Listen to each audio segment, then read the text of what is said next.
Welcome. Uh-oh. I'm muted in Discord. Hold on.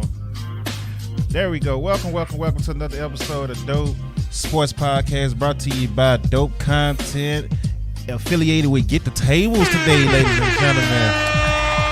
We are live on YouTube, Twitch, dopecontent.com as well. Shout out to everybody that joins us. If you're in the Noti game, shout out to you. If you're not, oh well, catch us later. Alice, what's good? Welcome. Thank you for coming in. We are here to talk some NFL today. Y'all know what it is.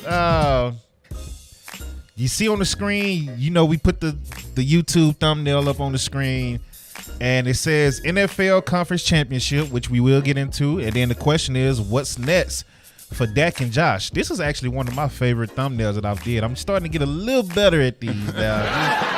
I'm trying to learn. You gotta, you know, I'm teaching myself, and I like this one. Here comes Jay Cross. Now, you know, let's just remind the people, Jay Cross was nowhere to be found after the Cowboys put 40 points on the Eagles. I didn't see him nowhere in that whatever that show that we did, but after that, he's back. I'm just saying. He disappeared. He didn't stay in the kitchen to take that heat. Well, the Cowboys won for that week, but he came back all the other weeks. I'm just saying.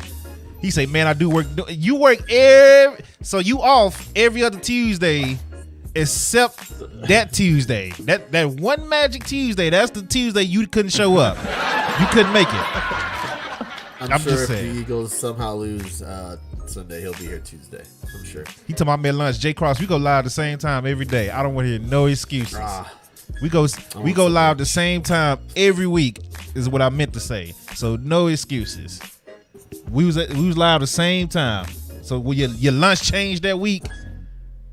Just said. But we'll get into Jay Cross team. You say if I saw you Twitter. Well, no, we're not talking about Twitter. We're talking about you on the show. Joining the show. Like you coming in now. You was nowhere to be found. Oh, there you go. He was in a meeting. Man, he tried to hit that. Yeah, get out of here with that. Of course he was. Just convenient. But before we get into it, how's your day going, man?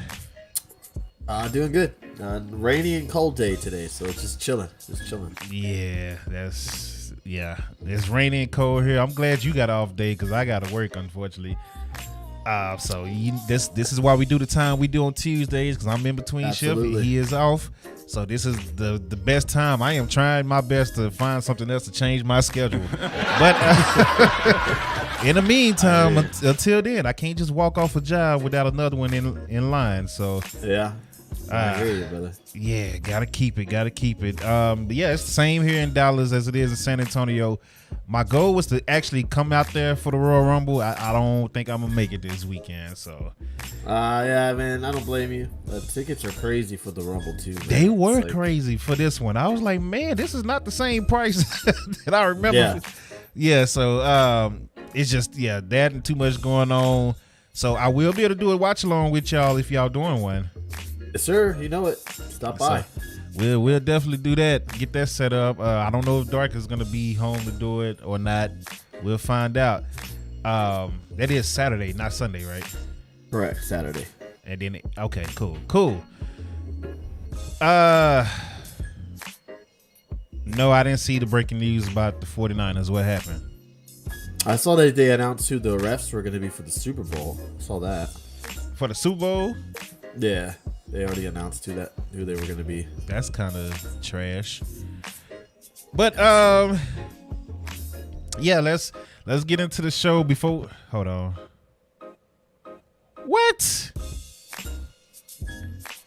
Arrested after a domestic violence allegation. Oh man, the timing of that. Bruh. Man, it's always something funny when people go to Philadelphia to play there. You notice that it's always something funny. The week, speaking of something funny, the Eagles, I don't know if these are Giants fans or Eagles fans. I don't know what happened. But did you see Gardner Johnson? He got his car stolen after the Giants game. Oh, shit. Oh, damn. Yeah, he went live. Somebody stole his car from the parking lot after the Giants game in Philly.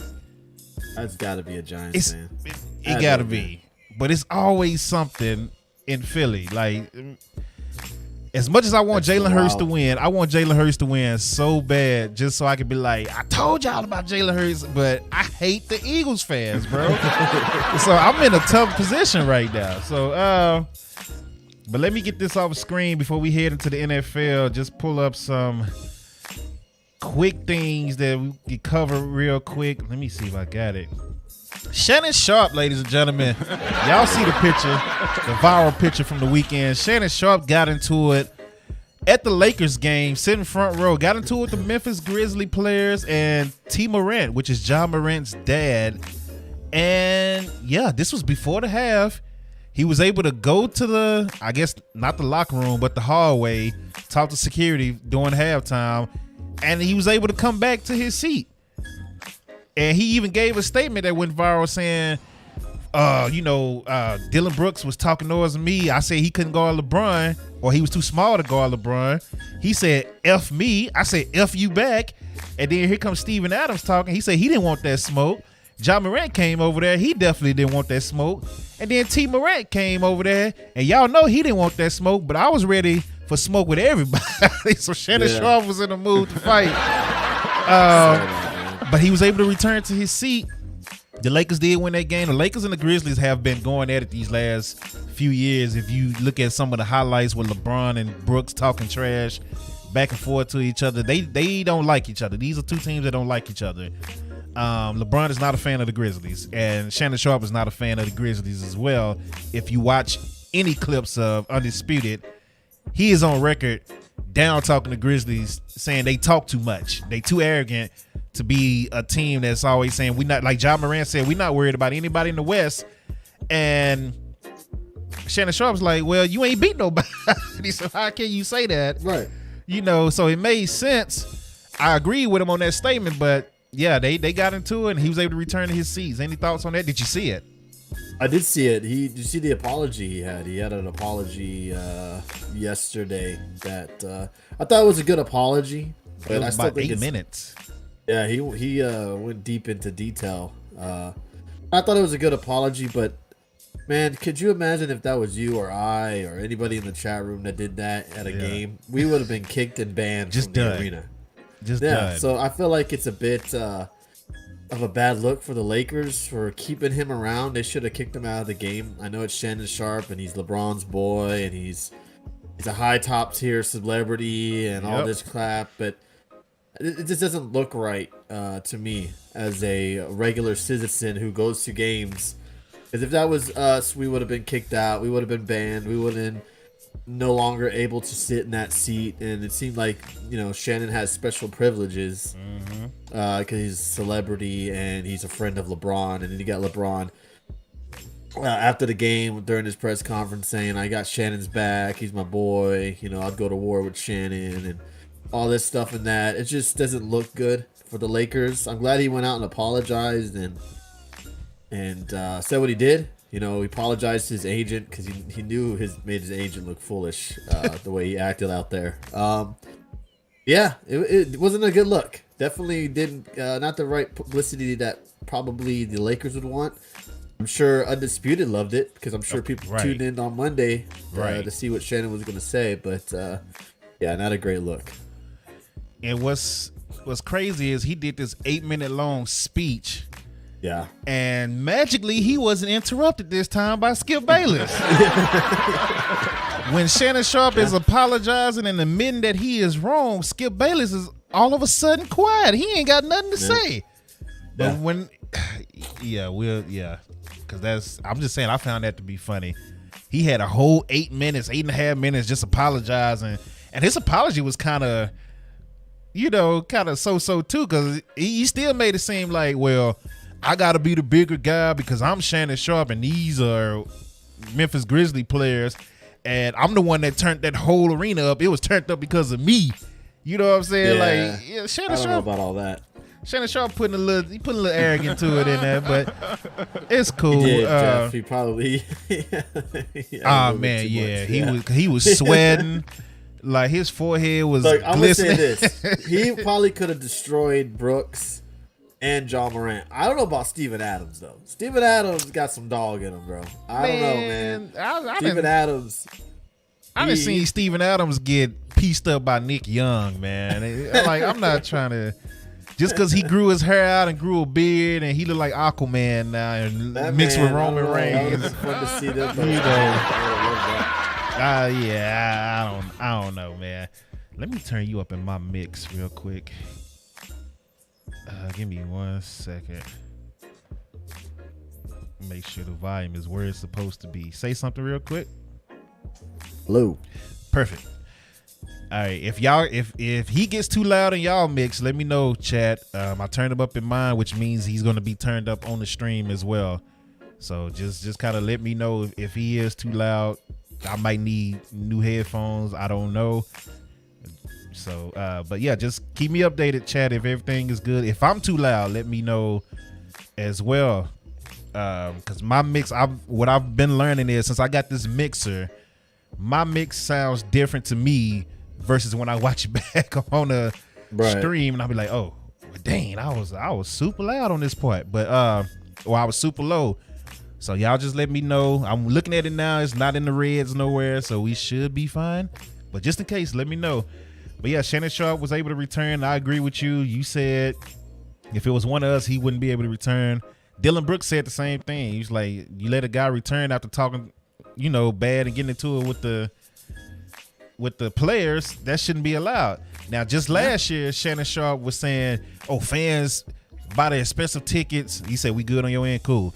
Fans buy the expensive tickets and they think they can say whatever they want to the players and get away with it. Shannon Sharpe, what you just do? Right. He even came back in at the end of the game and he was pointing at the sideline, still talking noise at the end of the game. He louder than everybody else.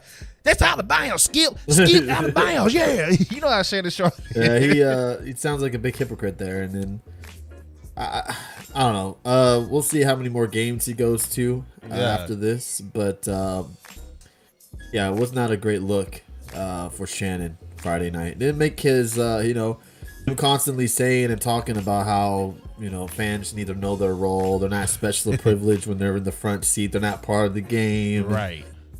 He made himself part of the game that night for sure. He definitely did. And that's why he gave that 8-minute long apology, because he knew. He was like, you know what? Over 6 years, I've been saying this, and then I turned around and did that. And then, I don't know if y'all saw the clips. He actually did a podcast the next day with T.I., the rapper. Yeah, I saw that. Yeah. And he was like, that wasn't me, but that was me. So Shannon Sharpe ain't sorry. He just had to say that on TV. He ain't sorry. Let him apologize. Probably, yeah, but we still waiting on Skip Bayless to apologize for a lot of things. But hey, whatever. That man.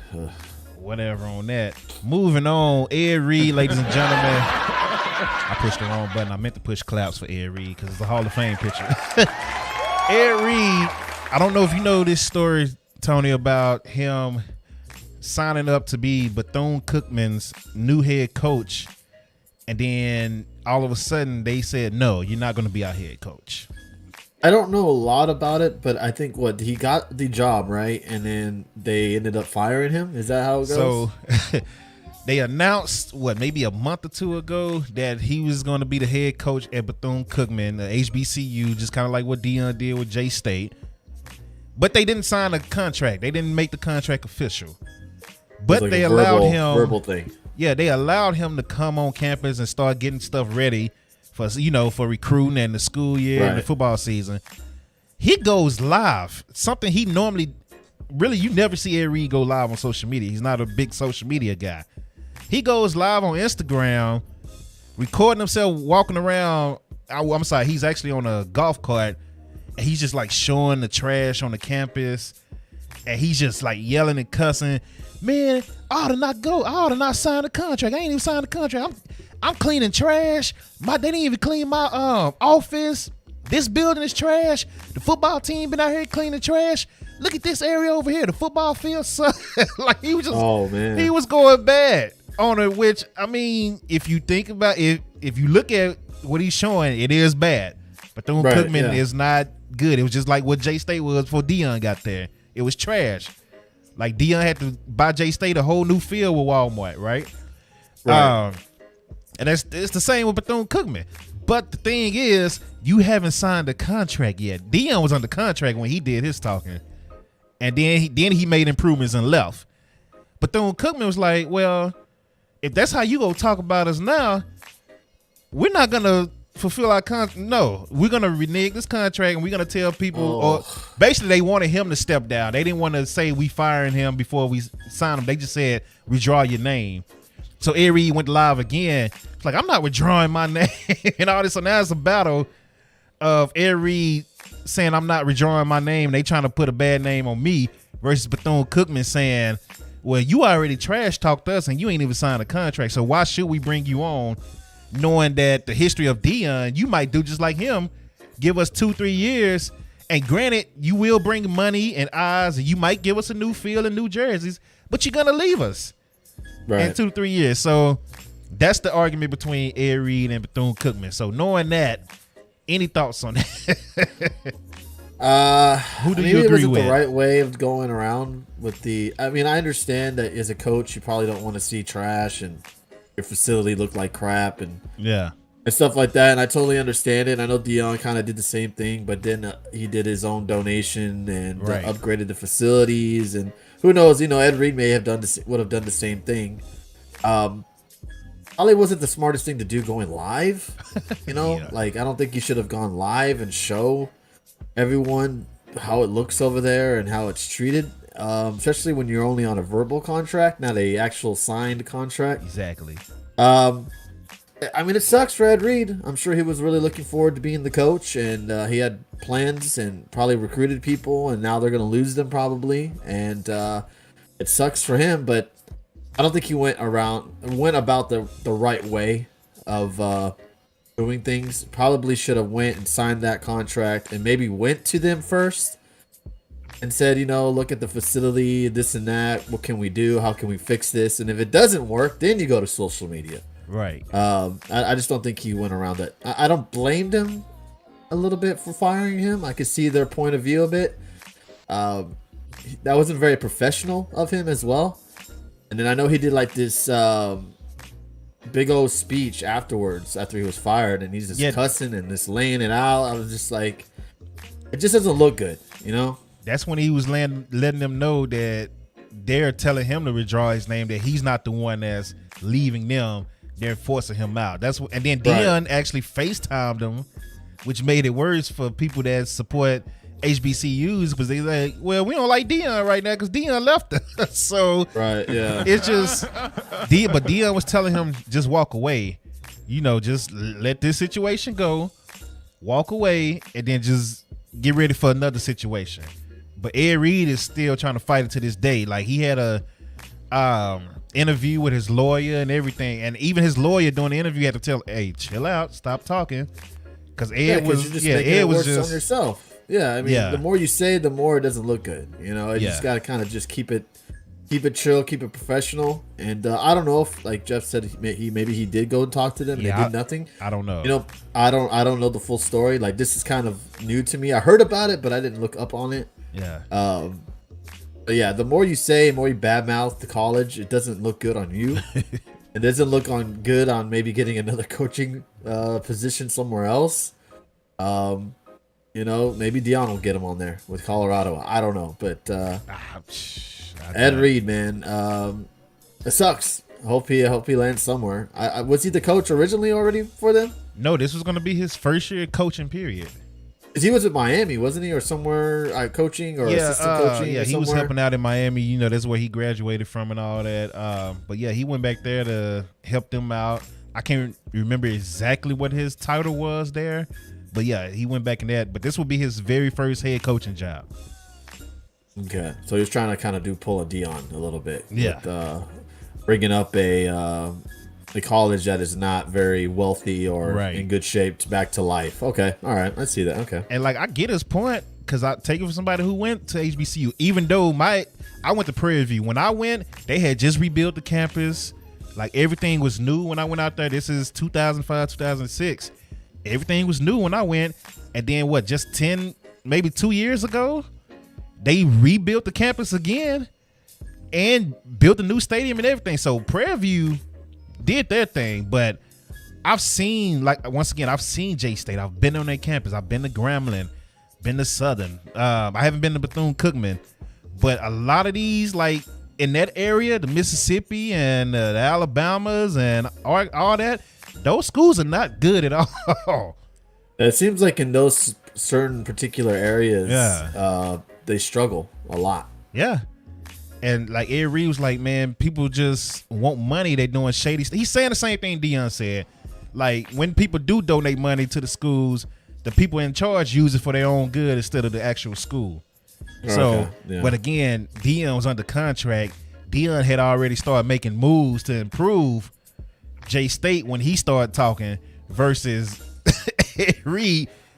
First week on campus, and he's live. Right. There's no disrespect to Ed Reed, too, but it's Deion, too. Like, Deion is Deion. That's like, I mean, this one of the greats. I know Ed Reed is probably not. He's the greatest safety. Great safety. He's great. Don't get me wrong, but I don't think people see him in that limelight. You know what I mean? Like, he doesn't probably have the respect as Deion Sanders does.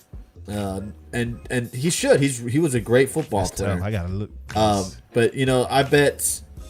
Deion probably has more leeway on what he says than someone like an Ed Reed, just because of his name alone. You know what I mean?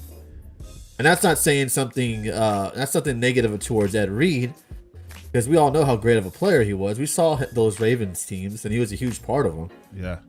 But it just seems like Deion is just Deion. He's that loud, prime. He's prime. He's loud. He's Deion. So it's just kind of hard to probably say what Ed Reed said and not get any backlash like Deion would, and probably get none. Yeah, but so that is the news on Shannon Sharpe and Ed Reed. So let's get right into the NFL. Let's play this intro, and it's time to dive into the NFL playoffs. Let's go.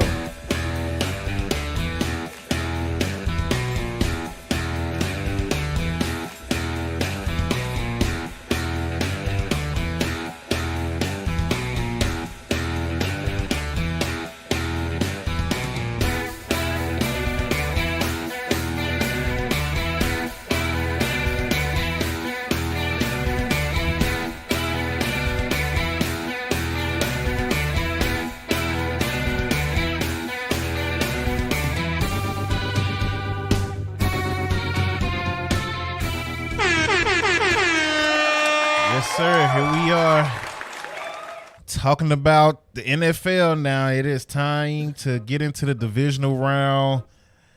And the way Tony was feeling last week is how I'm feeling this week. So actually, you know what? I'm not really, I don't know if you were upset about last week. I'm not really upset about them losing. It's more of how they lost again. Yeah. Yes. Yes. But we get into that. Let's get into these scores. The Jaguars lose to the Chiefs in Kansas City, 27-20. Jags put up a good fight, man. Trevor Lawrence is stepping into himself for real. 24-39, 217 yards, 1 touchdown for Trevor Lawrence. Travis Kelce had 14. Dang, he had 14. I didn't even realize that. 14 catches, 98 yards, 2 touchdowns. Mahomes got injured early, but he did come back in. Let me see what he had. Mahomes had 195, 2 touchdowns, 22 of 30. And then Chad Henne went 5 of 7 with a touchdown of his own. So good game for the Chiefs. Any thoughts on that game? Man, tough loss for the Jags because they were in it for, the majority of the game. They proved me wrong. I said last week this was going to be TCU versus Georgia, where the Chiefs just manhandled them. Yeah. I was incorrect on that. Like we said the following week, it shows you what coaching does to a ball club, and coaching has really improved the Jacksonville Jaguars. You have nothing to hold your head down if you're a Jaguars fan. The future is bright with Lawrence. You got Etienne in the backfield. Mm-hmm. You just need to get a stronger core in the wide receivers. But it's coming because Calvin Ridley is on the team. That is true. Calvin Ridley will be there next year. Who knows who they get up in free agency, because Jacksonville was a team that threw a lot of money at players just to get them to come to Jacksonville. Mm-hmm. You may have people wanting to go to Jacksonville now to play with Trevor or play on Jacksonville just because of the potential they have, especially in that division. It's not a great division, so true. It sucks. They did a horrible job covering Kelsey. Kelsey just seems to get open every possession. Like you said, 14 catches. A lot of tough breaks for Jacksonville as well. A lot of missed opportunities too, with some of these wide open passes that they missed or just dropped, or some picks that were bad.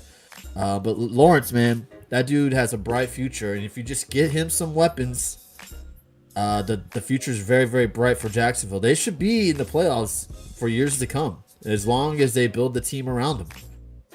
And the defense is solid. They could use some upgrades in certain positions, but man, if you get him another solid wide receiver, I think they'll be a force to be reckoned with in the next couple of years. Jay Cross said Dougie P gives out free ice cream so people can show. There you go. There you go. Maybe that'll get some more people over there, because I mean, I call him Big Balls D, because man, that man will make some big ball plays during football games. He didn't make too many big ones this past week. Yeah. But man, against the who they play, Chargers, he made some big calls. Yeah. And they just couldn't get the stops that they needed. Now, Chiefs are in trouble, man. They are in trouble. High ankle sprains are no joke. Especially the way that Mahomes plays. He's a more of a, scrambling, move around, gets out of the pocket, makes plays with his feet. If he's not able to do that against the Bengals, they're in trouble. I already think they're in trouble to begin with. But with his injury, they're in trouble. Joey B is already undefeated against the Chiefs, and they beat him last year in the same game. They beat him this year, right? They played him this year too. They beat him this year too, yeah. Let's get into some stats. Daniel Jones, people said Daniel Jones is better than Dak all of a sudden. Here we go. Daniel Jones better than Dak. 15 of 27, 135, 1 interception, 0 touchdowns. He was sacked 5 times, though, so that's bad. QBR 11.4. Jalen Hurts, MVP conversation. He's the guy. I love Jalen Hurts, so I hate really having to break him down, because again, I'm a Jalen Hurts fan. But even though they won, he wasn't that great. 16 of 24, only 154 yards, 2 touchdowns. Give him that. He was sacked 1 time. His QBR was 84 though, so shout out to Jalen Hurts for that. Saquon Barkley, only 9 carries. That's where you lost right there. Only 9 carries, 61 yards. Daniel Jones, 6 carries, 24 yards. Gainwell, the third string running back, 12 carries, 112 yards, 1 touchdown. Miles Sanders, 17 carries, 90 yards. Hurts had 34 yards with a touchdown. Boston Scott had 32 yards with a touchdown. A.J. Brown really didn't do nothing. He had 3 catches, 22 yards. That was it. They didn't have to. I mean, that running game was just on fire. Yeah. They didn't have to throw the ball. I mean, Hurts could have just sat back and just chilled on a lawn chair. Yeah. They didn't have to do anything on offense. The run game and the offensive line was just unbelievable. And it sucks because, the Giants played so good against the Vikings. And I think we all saw how Vikings are just pretenders. And their defense was just god-awful. So I expected a closer game. I expected the Giants to lose, but a little bit of a closer game. But man, the Giants were just outmatched. Mm-hmm. They just could not contend with that offense or defense the Eagles were throwing at them that night. I felt bad for the Giants, and I like Abel. I love the coach that they have for the Giants. Yeah, I felt bad for him because he turned that team around and got so far, and then they just laid an egg against the Eagles. I mean, and I was telling Jeff, I messaged him like it was 21-0. I think it was 21-0, maybe 28. I told him this game's over. He's all, no, anything can happen. Chargers, Jags. Look what happened there. You could tell that they were just outmatched. Like they just could not contend with that Eagles team. And the Eagles stepped up. They played an excellent ball game. Defense was on fire. The offense was good. The Giants just made bonehead plays, going for it on 4th and 8 at the beginning of the game. And then they didn't go for it late in the game on 4th down when they should have went for it. Yeah, they punted the ball. I was like, what are you doing? This is just didn't stupid. Make very smart decisions. And again, they're to me like the Jags. Yeah. If you're a Giants fan, you should still hold your head up high. Yeah. No one expected you to make the second round of the playoffs. No one even had you making the playoffs. Exactly. So, you hold your head high. Go out there and get Barkley back. You got a decision with Daniel Jones. You got to decide if you want to keep him as your quarterback. So or go they after already someone said else. they already said that they're planning on re-signing him, and I love it. Go ahead and bring There him you back go. 'cause he ain't beat us yet. So go ahead and So, bring him back. yeah, there you go. And then you try to boost up that wide receiver core because again, their wide receiver core is trash. Yeah. So again, they need to beef that up. The defense is what it is. They'll get better. But yeah, hold your head up high, Giants fans. Y'all succeeded beyond anybody's imagination. The Eagles are the Eagles. They were the best team in the NFC. Well, I mean, arguably compared to the Niners, right? all year. So you got to hold your head up high. You got blown out, but you also got blown out by a team that is probably the team that should have blown definitely you out.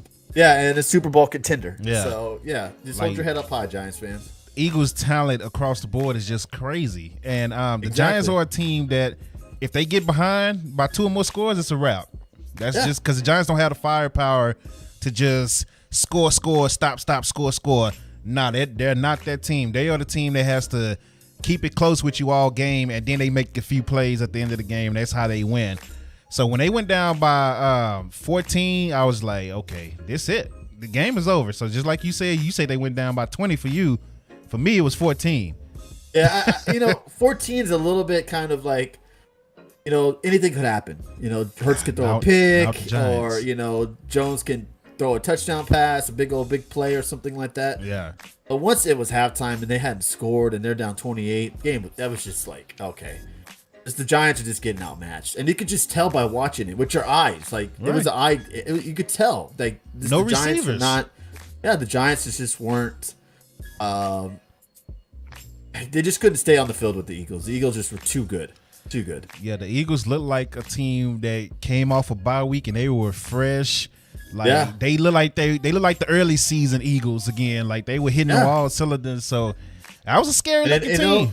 And if you're the Eagles and Eagles fans, you're happy because Hurts didn't get sacked a lot. He didn't get banged up a lot. Yep. It wasn't a close game to where Hurts had to do more than he should have. He was able to kind of chill. The running game was great. Like Jeff said, AJ Brown's battling an injury. He didn't have to be used a lot. So it was a good game for the Eagles, as in they blew them out. They didn't have to worry about going that extra mile against a team they should already beat.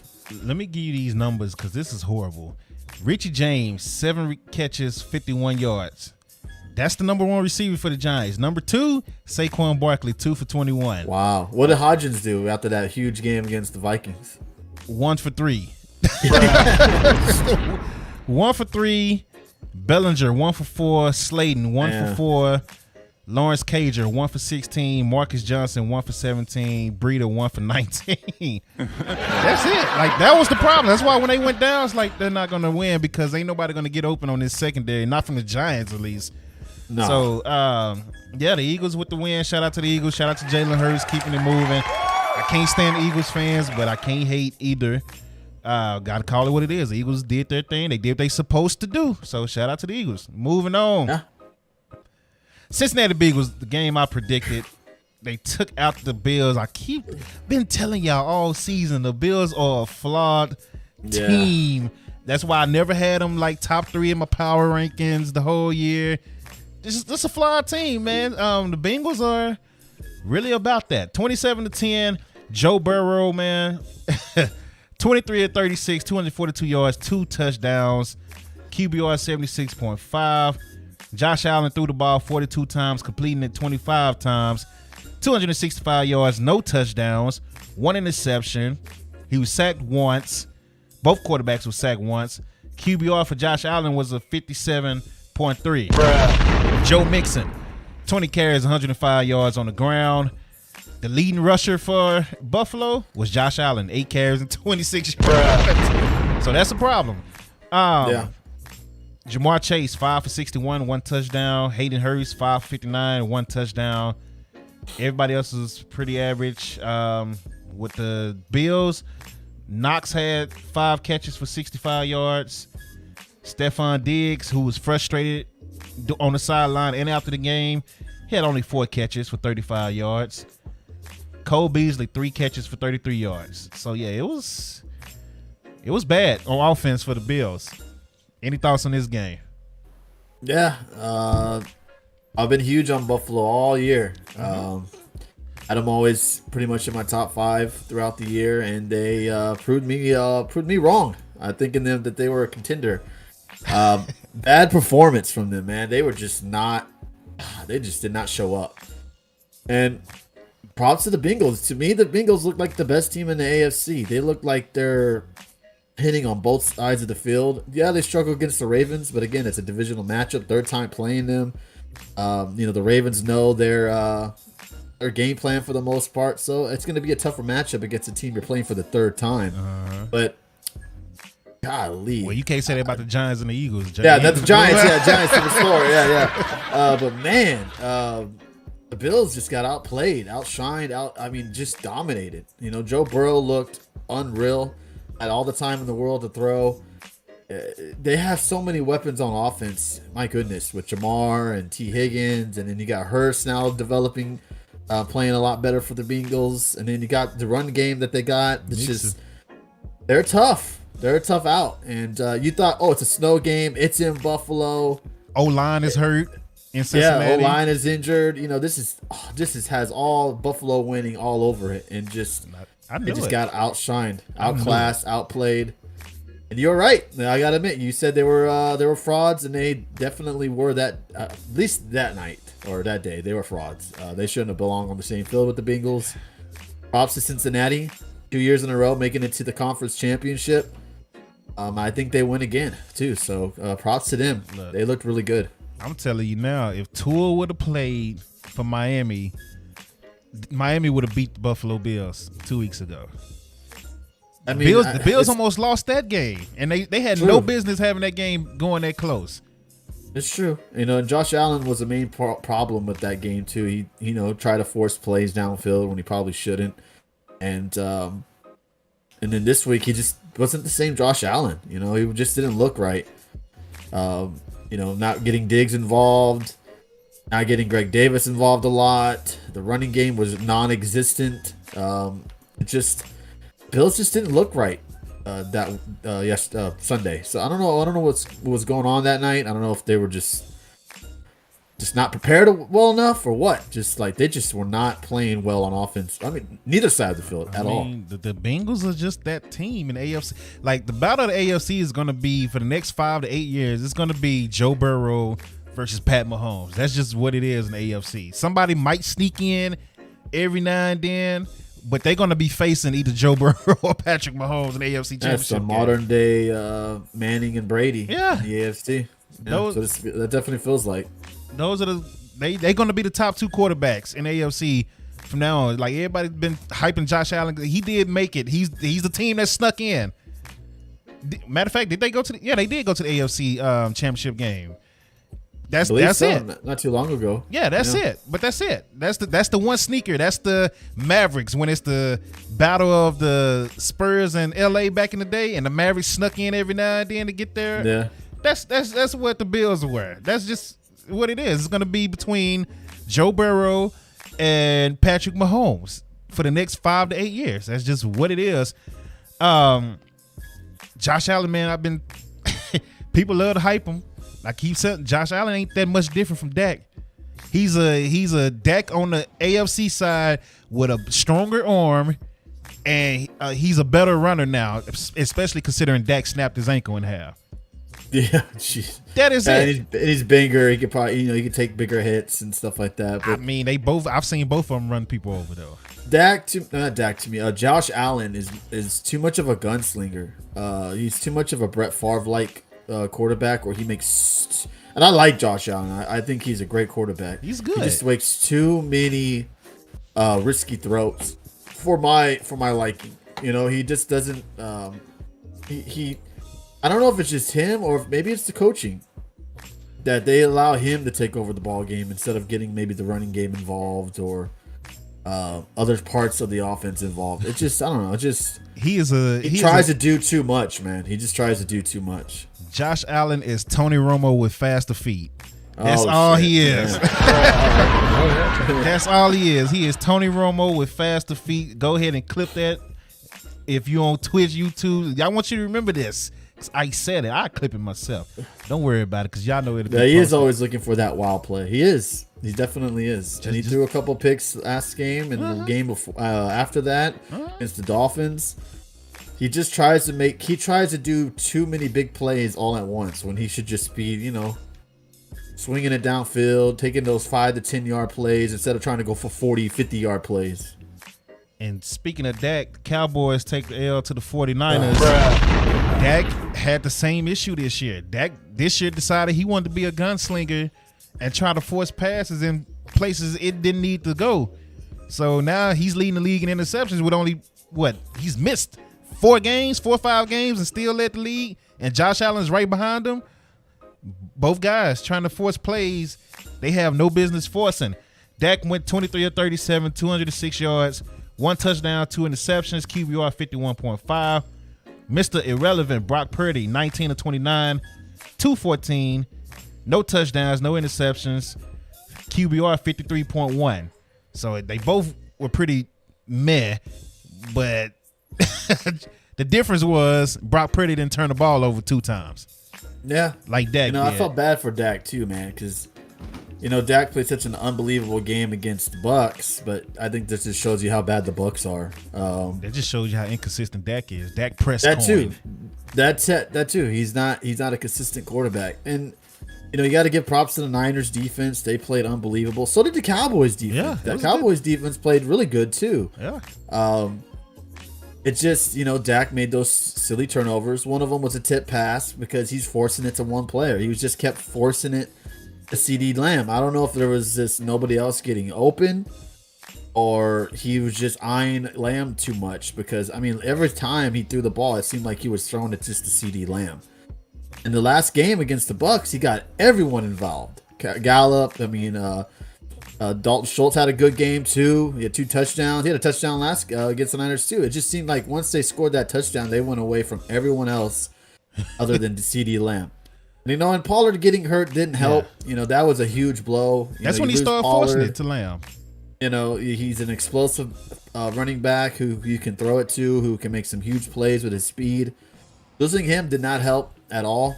And the Cowboys just got outplayed on offense. They just couldn't do much against that 49ers defense. Not a lot of teams have. And exactly. It just didn't look good for Dak. They're the number 1 defense. They only give up 17 points a game. Number 1 people. People seem to forget that though. And the Cowboys looked good. They got that drive. They took it downfield. They scored. The blocked field goal too, but that wasn't a huge factor. But it just seemed like the Cowboys were doing they on that drive. It looked like, all right, Cowboys are going to keep this a game. This is going to be a lot more competitive game than maybe a lot of people thought. Then it was a competitive game until silly third turnovers and whatever that last play was at the end of the game, and just bad stuff. Dude, poor Zeke. They just got Zeke destroyed. I'm like, what are y'all? Why is Zeke lined up at center? And even Zeke was just kind of looking like, okay, once I hike the ball, what's next? He just kind of stood there, and the defender was like, well, I guess I just run you over there. He just ran him over. He's not used to playing a center, and that wasn't fair to Zeke. And I don't know if they've practiced that play before. They've had to. Stupid. I would love to know what the object of that play was supposed to be, like what they were supposed to do once he threw the ball and got, because he got immediately tackled once he threw it. I want to know what they were supposed to do. Like it was. I'm thinking from that formation that the ball really was supposed to go to T.Y. Hilton first, because T.Y. had the 2 offensive linemen in front of him. And then Dak, Zeke, and Turpin was supposed to run behind him for the lateral. That's the only thing that makes any type of sense. But since Zeke got destroyed and ran over, Dak had to hurry up and get rid of the ball. He just threw the ball to Turpin with a defender right in front of him. They should have maybe put two linemen over there. Zeke and someone else maybe. But yeah, it looked silly. And they called it. The thing was, like, they came out there in their original formation. Niners are like, all right, hold up. Let's call a timeout. What are they doing? They call a timeout, and then the Cowboys go back out in the same formation. It was just like, this didn't look good. Just throw a Hail Mary. I'd rather you do that and hope for a pass interference or something. Or a miracle catch. It's just stupid, man. Kellen Moore could go. He's interviewing with not the Cardinals, but the Panthers today. So please sign him, Carolina. Go ahead and take him off my hands. Ezekiel Elliott, 10. He only had 10 carries, 26 yards. Dak, 4 carries, 22 yards. Tony Pollard, 6 carries, 22 yards. We did a great job on McCaffrey, 10 carries, 35 yards. He did get the touchdown to Ford, but they shut him down. But that was like on the 2-yard line. Yeah, y'all. The Cowboys play good on defense. Here's my question for you: was what 4th and something? They were deep in there, near the other side of the field, and they punted it. Would you have gone for it? Yes. Okay. Defense was doing. I was okay with them punting it. I was okay with them punting it, knowing that their defense, how good they've been playing, could get 3 stops and get the ball back before time ran out. Obviously, they gave up those 2 first downs. They started getting tired. Then Mitchell went out of bounds, which was able to give the Cowboys another opportunity. Probably in hindsight, they probably should have went for it. Yeah, they should have went for it. And I'm like, if y'all watched the live stream, y'all understood. Y'all already knew I was upset when they punted it. I didn't like it at all. CeeDee Lamb had 10 catches, 117 yards. George Kittle, 5 catches, 95 yards. Debo was pretty much shut down. 4 catches for 45 yards. Jennings was shut down. 2 catches for 26 yards. Ayuk, 2 catches for 26 yards. T.Y. had 1 catch. That was the very first catch of the game for 15. Noah Brown had 2 for 21. Schultz had 5 for 27. So outside of CD and George Kittle, and George Kittle got his on 1 play, basically, when Diggs was scared to hit him. Yeah. I don't know what happened there, man. I think, honestly, I bet Diggs was scared to hit him for a penalty. Man, no, Diggs don't want to touch nobody. If you watch the game maybe versus so, Tampa, but I think it feels like the way he would have smacked Kittle, and maybe Kittle avoided the hit. I don't know. No, the way he would have hit Kittle, it would have been either a defensive hit, a hit on a defensive player, or hit on the head. Why not just swipe at the ball? By Diggs, he could have. He definitely could have. But I feel like that's what Diggs was thinking. Oh man, if I hit him, it's gonna be a penalty. And it would have been, because it would have been a hit on a defensive player or hitting the head, contact to the head or whatever have you. I'm not sure what the penalty's called. Again. But they would have definitely called something if he would have smacked Kittle. All right. On that play. If that's your thought process, you're known as a ball defender who knows how to play the ball like a wide receiver. Why do you even dive your shoulder in front of him like that, then knowing you're not going to hit him, or if you do hit him, it's going to be a penalty? Why not just dive and reach out for the ball? Kittle would have dropped that. I don't know. So I'm not sure what his thinking was at that time. What I'm noticing from Diggs is he's starting to become uninterested in the game, and he starts to get bored when they stop throwing the ball to his side of the field. Since he's a good corner, he's better in coverage this year.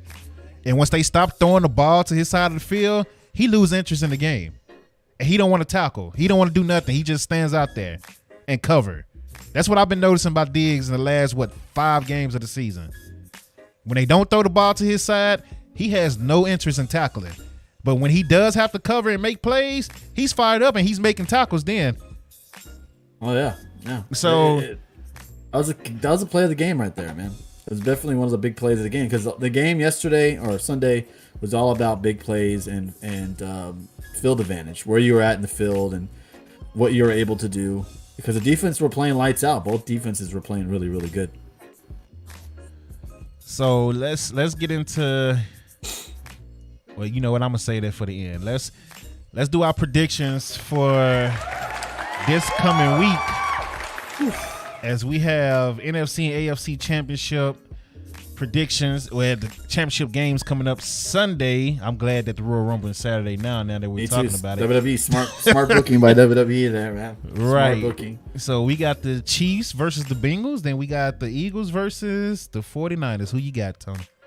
Man, this is tough. I'm going Cincy on the AFC side. I just think they're going to just...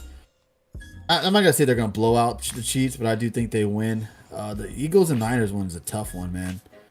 Niners are on this big ass massive win streak. That makes me nervous for him. Yeah, same. Purdy hasn't had a great game on some of these wins, but he's still able to get them wins. You know, he's playing mistake-free football. You know what I mean? He's not making dumb mistakes that cost the Niners the game. And the Eagles are just playing. I mean, the way they played against the Giants, it's hard to pick against them. At home, in front of that wild, rowdy crowd. I would not be surprised if the Niners win, but I'm going to go Eagles. So Eagles and Bengals Super Bowl. Eagles are favored by 2.5. Cincinnati is favored by 2 on the road. I think it's all because of the Mahomes injury. Well, and the fact that Burrow is 4-0 against Pat Mahomes. That too. Yeah, so, true. Look, the only reason I'm going to pick the Chiefs for that game is because all year I've been on record on this show saying I think the Chiefs are the best team in the NFL. So I can't punk out now, even though I don't feel good about this game, especially with Mahomes being injured. I'm going to still pick the Chiefs. Just for that reason alone. I can't punk out at the end of the season. You know, that'll make me no better than Skip Bayless and them. So, and then it's the same. It's really the same with the 49ers and Eagles, because I've been on record on this show all season saying I think the 49ers are the best team in the NFC, and I think the Eagles are a little bit overrated when it comes to them and the 49ers. And the 49ers were the only team I was scared of to play in the playoffs as a Cowboys fan. So again, I can't punk out now.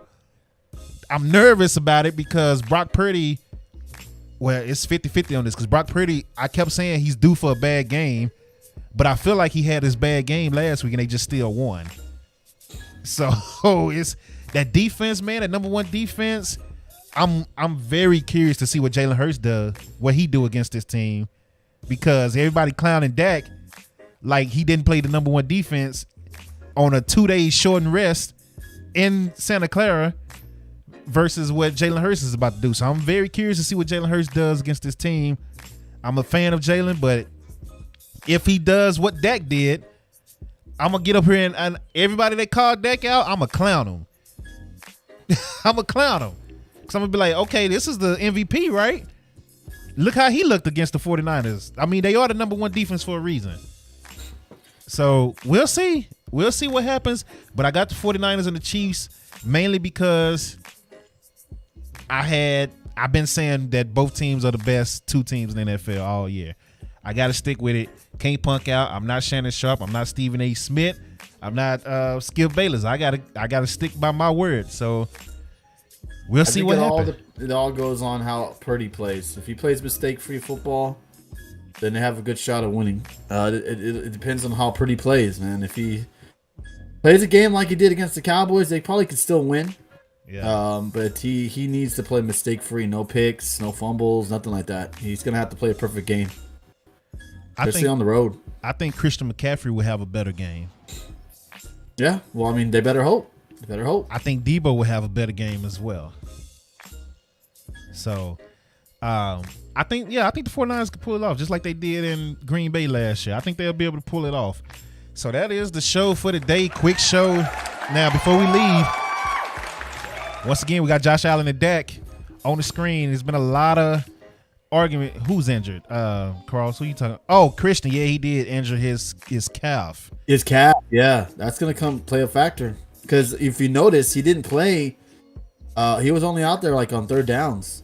Yeah, he did. Yep. I mean, Elijah Mitchell is still a good running back too. And then they put Debo in the backfield. So they got weapons everywhere. And that's the thing about the 49ers and the Eagles. They loaded up. When they was like, all right, we made the playoffs last year, especially 49ers. We're like, all right, we got this close. We're not done. Let's trade for Christian McCaffrey and add even more. They didn't get rid of nobody. Eagles didn't get rid of nobody valuable. They just added and stacked that team. The crazy thing is, like, they did, like, both teams that are here, Niners and Eagles, both made it to the playoffs and both saw what they needed to get to the next level, and they got the talent. You know, Eagles knew they needed to get something in the defensive and offensive side. They got AJ Brown. They went and got all these good. They got Sue in the middle of the year. You know, the Eagles and the Niners have made the right decisions to make their ball clubs better, to get them to where they are. Man, look. So it's just like these two teams deserve to be there. Yeah, they did the work. The front office did the work, unlike the Cowboys, which people seem to forget. But I'm gonna save that rant for another video because I'll hold you all day on here if I go on that rant right now. So I got a video coming up because I do it every year at the end of the season. Who you keeping? Who you getting rid of? And I try to bring fans back to reality because Cowboys fans are so pissed and they so dramatic right now. And as a Cowboys fan, I would say it again. I hate Cowboys fans. I'm a Cowboys fan and I hate that fan base because they're just unrealistic. They're stupid. They're a bunch of idiots who get too high and get too low. You weren't favored to beat the freaking 49ers. A lot of people had you losing last week. You weren't even supposed to be in the playoffs if you go back to the beginning of the season, how everybody was clowning the front office, including myself, because I was one of the ones like you got rid of Amari Cooper, Cedric Wilson, you re-signed Michael Gallup coming off of 2 ACL tears, and you didn't bring nobody to help CeeDee Lamb out. Oh, and then you let Randy Gregory walk. Like, I was more upset last year versus this year. Because last year I felt like they had the talent to actually do something, and they lost wild card. This year, I was like, okay, we missed some plays. Turpin running into the kicker, where he had 2 different cuts he could have took to score a touchdown on the kickoff return, but he runs into the back of the kicker. The dude turned around and you ran right into him. It's like he tried to truck him. Like he thought, oh, I could just run over him. Instead Why? of just going around him, which he could have just did. If he would have just went simply around the punter, that's a touchdown. He had a block to the right, and he had an open lane to the left. The kicker wasn't finna catch him either way. It just didn't. You ran right into the back of him. Then Diggs dropped a wide open interception.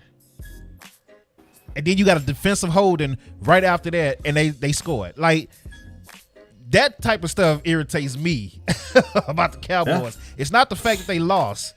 It's just you had chances, and you blew them. You blew them. DeRon Bland had an interception that he dropped early.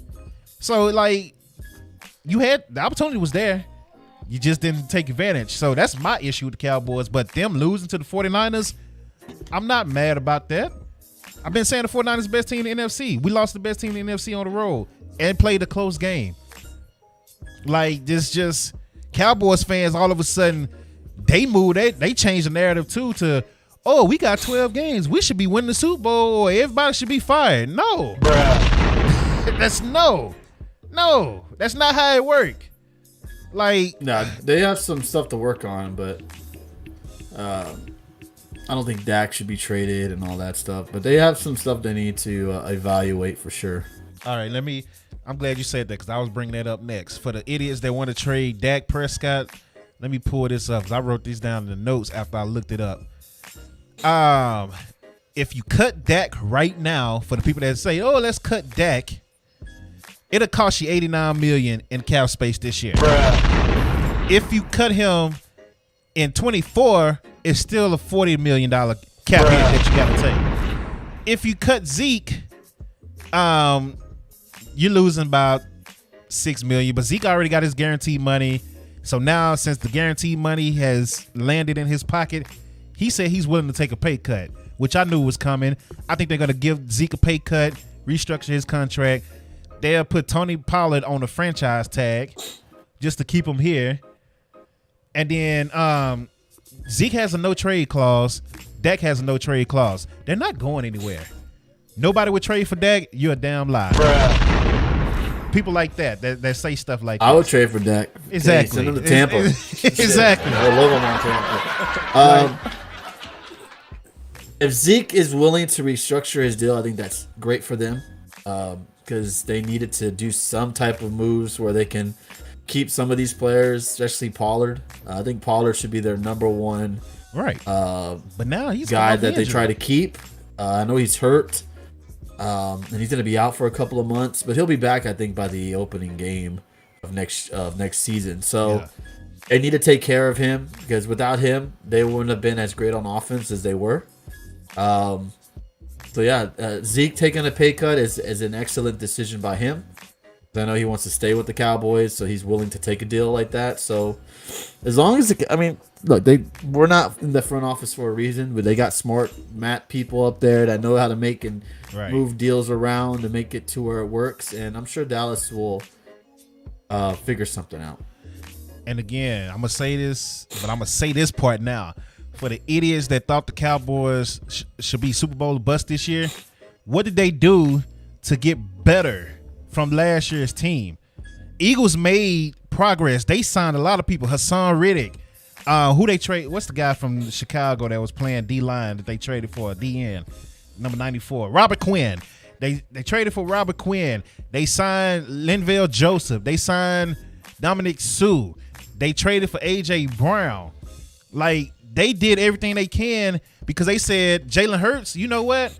We got to make a decision on you soon. So we got to know what you really about. So we're going to give you this team. We're going to load you up so you can have no excuses. Right. And they loaded Jalen Hurts up. San Francisco, they was in the NFC Championship game last year. One pick away from going to the Super Bowl. One drop pick away. And they say, you know what? Instead of staying packed and getting rid of people, they added Christian McCaffrey. What did Dallas do? We got rid of Amari Cooper. We got rid of Randy Gregory, Cedric Wilson. We got rid of La'el Collins. We got rid of what's the center name? Connor Williams. Like, we got rid of a lot of people. That's just to name a few. And just expecting them to just be, all right, Super Bowl or bust. No, you got worse than last year.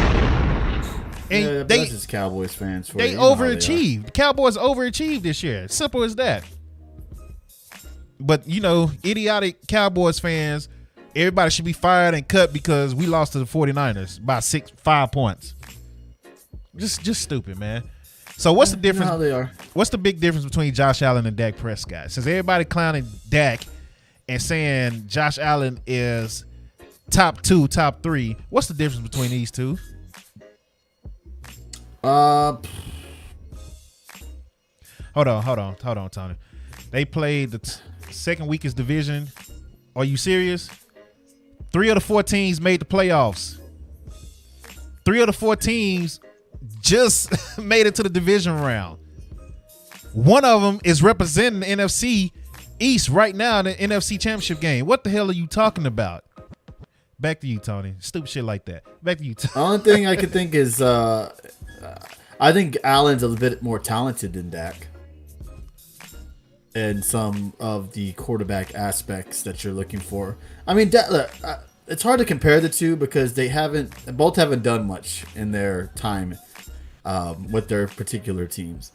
They haven't made a Super Bowl. They always seem to do something in the playoffs that screw up their teams. They're kind of similar in ways. I don't know. It's tough to say what are the difference between the two. I think they're kind of similar quarterbacks. That's been my whole point for the whole year. When I say the Bills are flawed, it's because I see a lot of Dak Prescott and Josh Allen. Bruh. They both are very talented, but they are hit and miss QBs. Both of them can ball out one week. I call Dak, his name now is Dak Prescoin, not Dak Prescott. Because you just flip a coin. Heads, Dak is going to ball. Tails, he's going to suck. It's not that different. It's the same with Josh. And me being a Dak fan, I see the similarities in Josh. That's the reason I didn't believe in Buffalo and said they were flaws, because I see the same thing in him. He got weapons. The weapons are there. Running game could be a little better, but the weapons are there for him to throw to.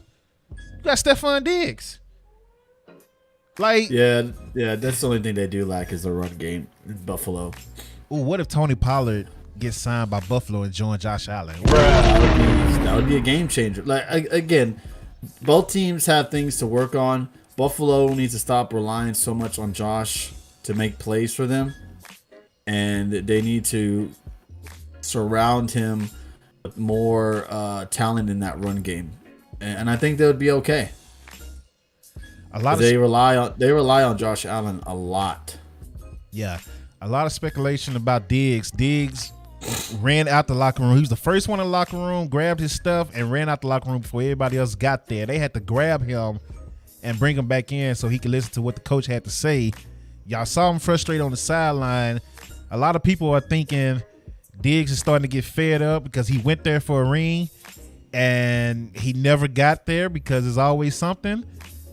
People think he might ask for a trade. Huh. Jeez. Do you think that happens? No, I do not. So I do not think that happens. I mean, I guess anything could happen, but I think cooler heads will prevail. He's pissed off. I mean, you can't blame him. You know, it's football is a game. It's hard to get to the Super Bowl, man. It's very hard. Thank you. Bills every year come close to making it and they fall. They always do not. They fall before that finish line. So, can you understand his frustration? Absolutely. Do I think he gets traded? I mean, it could happen if he says like I'm done and I'm not gonna play, unless you trade me. Then yeah, then you'll be like, all right, I'm out of here. But Buffalo would be foolish to trade him because what are you going to get in return? Probably draft picks. You're not going to get a player in return, and if you do, you're not going to get someone on Diggs' caliber level. You know, it depends on if they can find somebody else that's frustrated on another team. Yeah, you know, there's talks about Justin Jefferson being upset and not happy.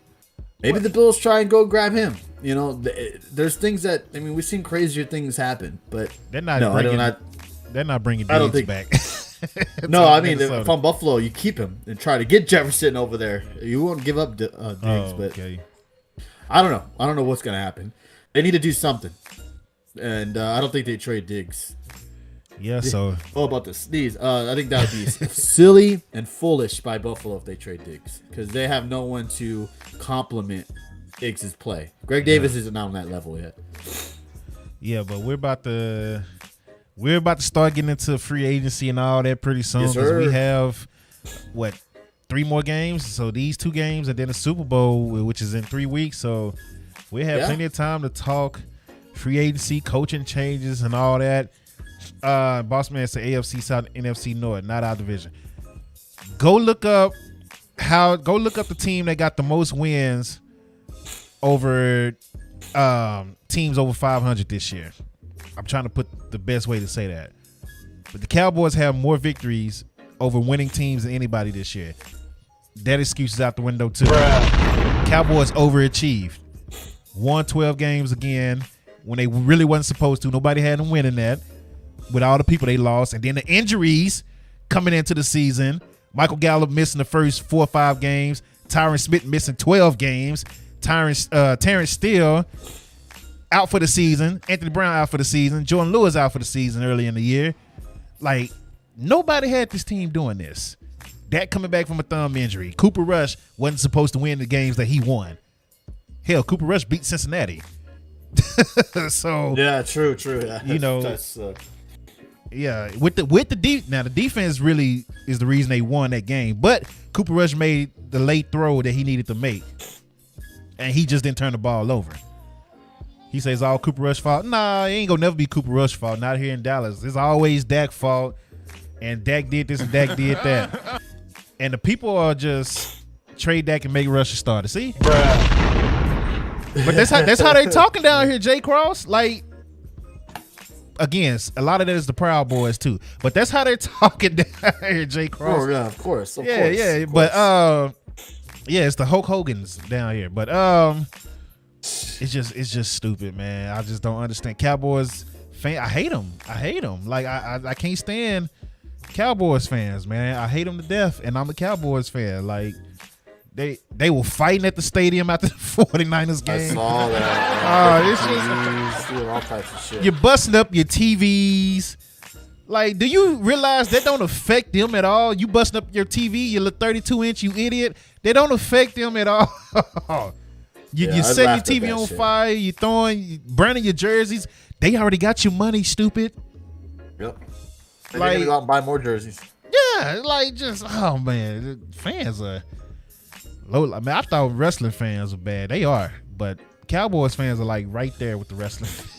It's IWC. So, and then we're going to get into Eagles and, yeah. Yeah. Good luck to all 4 teams. I ain't got nothing else. Tony, thank you for joining, man.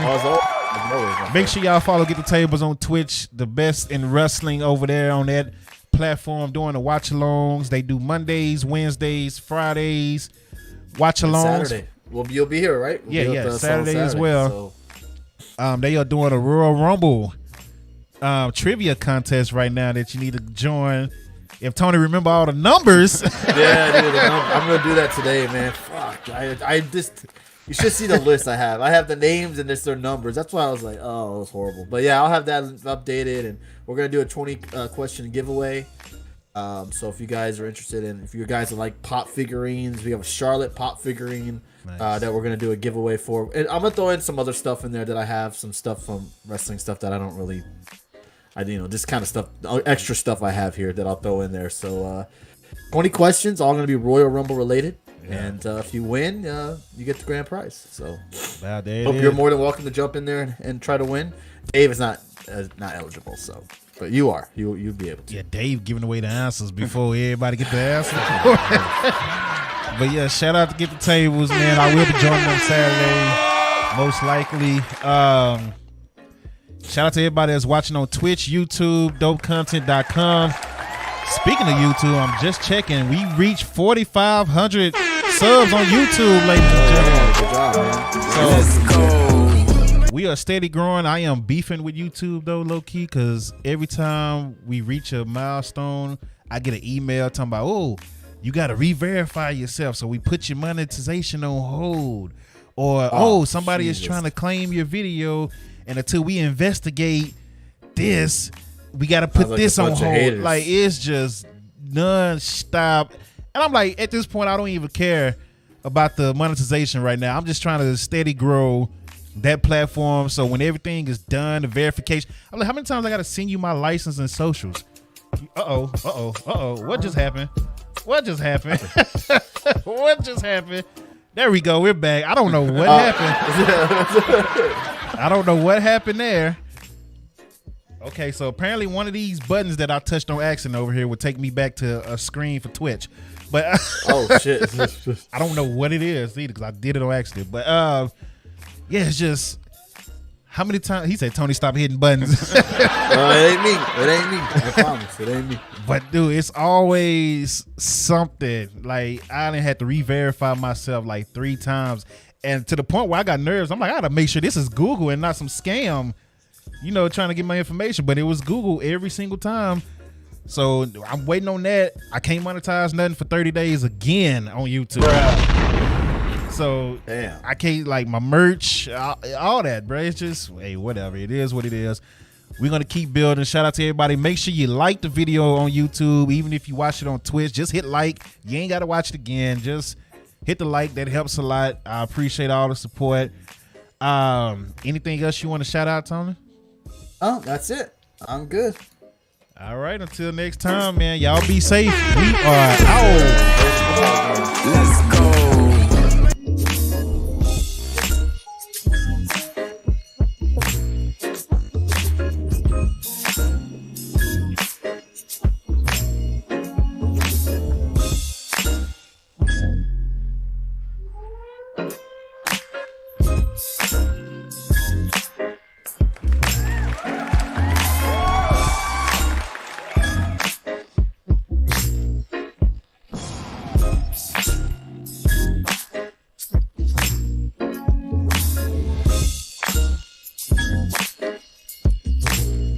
Cry Eagles cry. Bruh.